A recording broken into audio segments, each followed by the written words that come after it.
Chaque jour, Charles et Carole vous présentent la leçon de l'école du sabbat.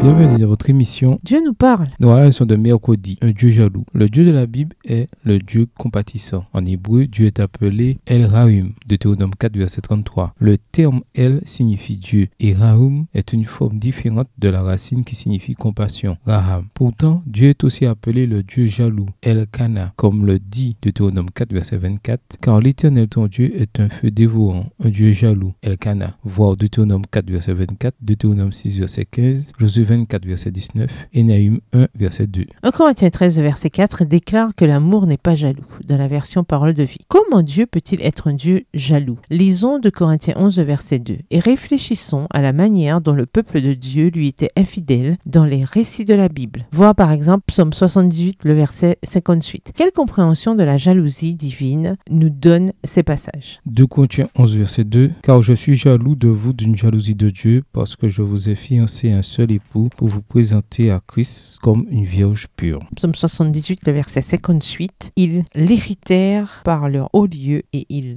excitèrent sa jalousie par leurs idoles. La jalousie de Dieu est souvent mal comprise. Si vous dites que quelqu'un est un mari jaloux ou une épouse jalouse, il y a peu de chances qu'il s'agisse de compliments. Le terme jalousie a souvent des connotations négatives dans de nombreuses langues, mais dans la Bible, ce n'est pas le cas de la jalousie divine. C'est la passion juste d'un mari aimant pour une relation exclusive avec son épouse. Il y a bien une jalousie qui est contre l'amour. 1 Corinthiens 13, verset 4. Mais d'après 2 Corinthiens 11, verset 2, il y a une jalousie bonne et juste. Paul l'appelle jalousie divine. 2 Corinthiens 11, verset 2, version Jérusalem. La jalousie de Dieu est uniquement et toujours juste, et on pourrait la décrire de manière plus exacte comme l'amour passionné de Dieu pour son peuple. La passion qu'a de Dieu pour son peuple provient de l'amour profond qu'il a pour eux. Dieu désire une relation exclusive avec son peuple. Lui seul doit être leur Dieu. Pourtant, Dieu est souvent décrit comme un amant méprisé, dont l'amour n'est pas partagé. Voir Osée les chapitres 1 à 3, Jérémie 2 verset 2, Jérémie 3 verset 1 à 12. Ainsi, la jalousie et la passion de Dieu ne sont jamais injustifiées. Elles sont toujours une réponse à l'infidélité et au méchant. La jalousie de Dieu, ou amour passionné, est dépourvue des connotations négatives de la jalousie humaine. Elle n'est jamais envieuse. Elle constitue toujours la passion juste en vue d'une relation exclusive avec son peuple et pour leur bien. Comment apprendre à avoir envers les autres cette même juste jalousie que Dieu manifeste envers nous? Au revoir. Et à demain si Dieu veut.